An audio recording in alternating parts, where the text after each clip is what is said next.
Seu ex-clube acaba de receber uma penhora da KPMG.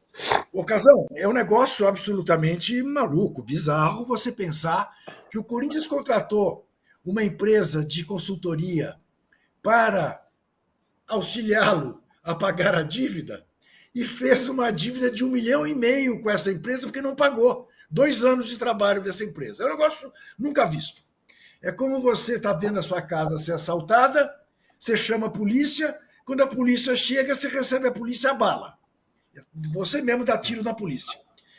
Ao mesmo tempo, o time de futebol começa a dar uma sensação de que escapará do rebaixamento. Então eu queria que você olhasse para um lado e para o outro, e ao olhar para o outro me respondesse. 3 zagueiros, dada a fragilidade dos laterais do Corinthians, é uma solução para o Corinthians? Você acredita que mesmo em Itaquera o Corinthians jogará como jogou na Fonte Nova? Olha, Lucas, eu acho o seguinte. Eu sempre fui. Quando eu conversava com o Kleber Machado, a gente chegava cedo no estádio, ficava batendo papo sobre escalação, sobre função, e eu falava para ele assim: Kleber, não é que eu sou contra 3 zagueiros. Quando um elenco tem 3 zagueiros mais ou menos, é melhor jogar só com 2. Né? Porque senão você vai ter 3 zagueiros mais ou menos dentro do campo. Então, quando você tem no meio do elenco um zagueiro que é acima da média da inteligência futebolística, que ele se posiciona bem, que ele consegue antever a jogada, que ele tem senso de posicionamento, ele consegue antecipar muitas vezes a formação, a armação da jogada adversária, aí você joga com 3 zagueiros. Então, por exemplo, o Corinthians chegou o André Ramalho, que eu me surpreendi no domingo pela estreia dele. Cara, se posiciona bem pra cacete. O cara vê o jogo de uma maneira... Ele tem a leitura do jogo perfeita. Ele antecipou vários inícios de jogadas de ataque do Bahia. Ele sai jogando muito bem. Ele faz cobertura bem. Ele orienta a defesa. Então, com a chegada desse jogador, eu achei que consertou, pelo menos naquela partida, né? Porque a única referência que eu tenho é um jogo. Naquele jogo, que era um jogo difícil, contra um dos times que está lá em cima da tabela, jogando em casa, que tinha perdido anteriormente para o Cuiabá, que tinha que ganhar de qualquer maneira, a facilidade, sabe, do André dentro desse contexto aí de Corinthians. Foi muito bem, foi muito bem. Mas eu acho que também a chegada do Alex Santana ajudou muito no meio-campo. É um cara que faz menos faltas, ele rouba mais a bola. Então, quando você rouba mais a bola, o seu time pega o adversário desprevenido. Se você tem um volante que o time ataca, você vai lá faz falta, você vai lá faz falta, você vai lá faz falta, você nunca vai armar uma jogada de surpresa. Você sempre vai tentar tomar a bola de novo, né? E esse Alex Santana, ele rouba a bola e dá continuidade à jogada. Com 5 no meio, né, que são 3 zagueiros, 5 no meio, e um desses do meio, que é o Rodrigo Garro, ele não tem mais tanta responsabilidade assim para ter que voltar até lá atrás, como ele vinha fazendo, depois correr lá para frente para tentar mais jogada, porque nesse elenco do Corinthians, o único jogador criativo que tem é o Garro, como característica. É claro que os outros jogadores, por exemplo, o Alberto domingo fez um grande passe para o Romero, mas não é a característica dele. Ele fez domingo. Agora, o Garro não tem essa característica. Então, o Garro está mais solto, fica mais solto, ele consegue agilizar, tocar com mais facilidade, ele é inteligente para tocar na bola, enfim, fica tudo melhor. Então, do meio para trás, contando o Garro com mais liberdade, tudo melhorou, mas tudo melhorou muito, inclusive com o Hugo no gol. Fez uma bela partida. O problema do Corinthians é o ataque. O Corinthians precisa de um centroavante que se posicione bem e que faça gols, que faça mais gols.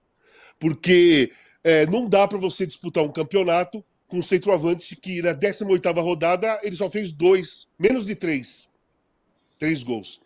Não consegue dominar muito bem a bola, perde chances porque tem dúvida do que fazer. O Uri Alberto, ele tem. Quais são as qualidades do Uri Alberto? Ele se entrega, ele é veloz, ele não desiste da jogada, ele luta o tempo todo, mas falta fundamento, gente. Falta fundamento. No domingo, ele deixou de definir 3 jogadas por falta de fundamento. E o Corinthians precisa, né? Corinthians, todo o time precisa de um centroavante que, no mínimo, no primeiro turno de um campeonato que tem 19 jogos, faça 5, 4, 5, 6 gols, né? Por quê? Se o Uri Alberto tivesse 5 gols, olha, são 3 a mais, hein? 5 gols. E esses 3 a mais fossem gols de peso, o Corinthians já não estaria na zona de rebaixamento há um bom tempo, né? Então eu acredito que o time melhorou do meio para trás, do meio para frente vai ter problemas ainda. Agora, na questão do clube, o Juca, cara, pô, eu não tenho o que falar do clube, cara. Eu falo do clube da parte física ali do negócio. Eu amo o Parque São Jorge. Agora, quem comanda o Parque São Jorge nos últimos anos está destruindo a história do Corinthians, está destruindo o clube, tá destruindo os associados, porque da última vez que a torcida invadiu lá, que invadiram e foram lá na sala do presidente, cara, eles invadiram o clube não é do presidente, tem os associados que estão lá, que na cabeça deles, você coloca os seus filhos sócios de um clube para ter segurança, né? Você fala assim, pô, meus filhos estão lá dentro do clube, eu fico tranquilo, então, cara, de repente invade 5, 6 caras lá, que você não sabe quem são, e corre pelo meio do clube para ir na sala da presidência com os associados que pagam pagam mensalidade cara para ficar lá. Então o clube tá uma bagunça, não tem comando, e a dívida é gigantesca, e isso todo mundo tem que entender. O time melhorou, mas o clube não. Em resumo, clube pessoas, hein? O clube pessoas, hein? Claro. Em resumo, o time tem salvação, o clube talvez não. Com essa o time vai se salvar. Pelo que eu vi domingo, eu não acho mais que corre risco, não. Zé Trajano, o que está pior no Brasileirão, Zé Trajano?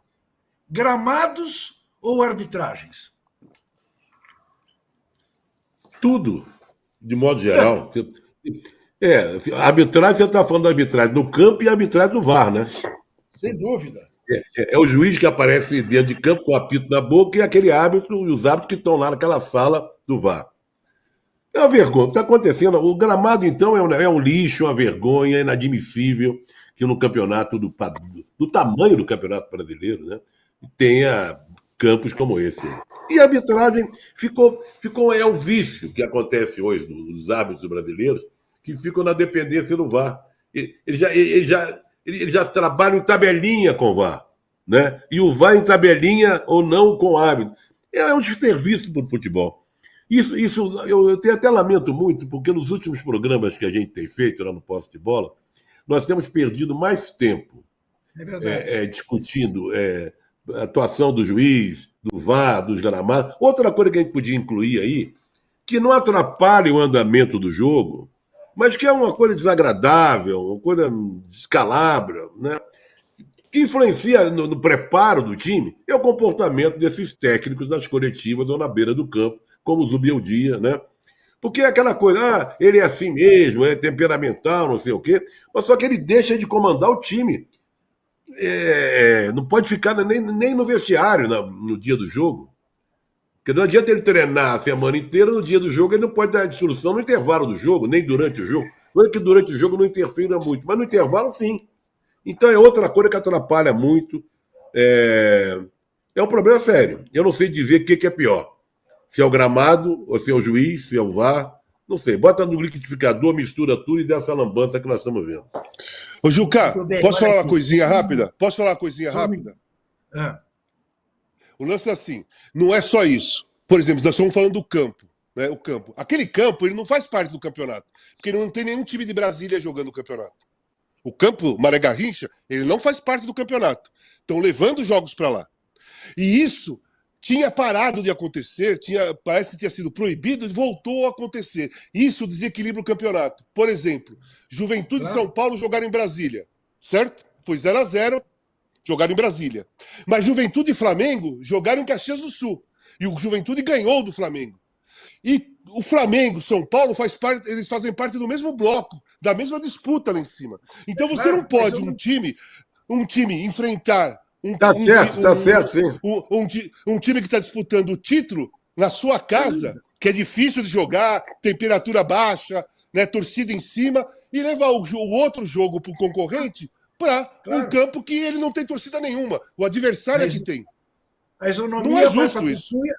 A isonomia vai para Cucuia, como vai para Cucuia o argumento da solidariedade aos clubes gaúchos pelas enchentes, né? Que não podiam jogar no seu estádio, agora pode e joga em Brasília. Né? Agora pode e o Inter nega o Beira-Rio para o Grêmio. Né? O Grêmio queria fazer 2 jogos lá, contra o Vasco pelo Brasileirão e contra o Fluminense pela Libertadores. E sob o argumento de que prejudica o gramado, o Inter vetou. Né? Cadê aquela história do jogando juntos? É muita hipocrisia, como o COI, como a FIFA. Muito bem, muito bem. Ô, Juca, o Rubão diz que você não deu o número de likes. Ele deu um e-mail. Pois é, eu ia falar disso exatamente agora. Eu queria pedir a você que nos desse mais likes do que quando o Rodrigo está no programa, porque ele é um péssimo pedinte de likes. Péssimo, péssimo. Não passa de 1000.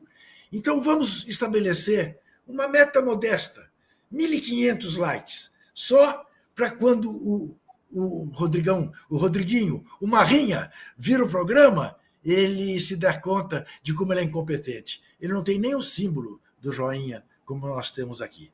Então, porque eu no posse de bola consigo 7.000, 8.000 likes, assim com o pé nas costas. Vamos ver se você atende ao nosso pedido. Qual?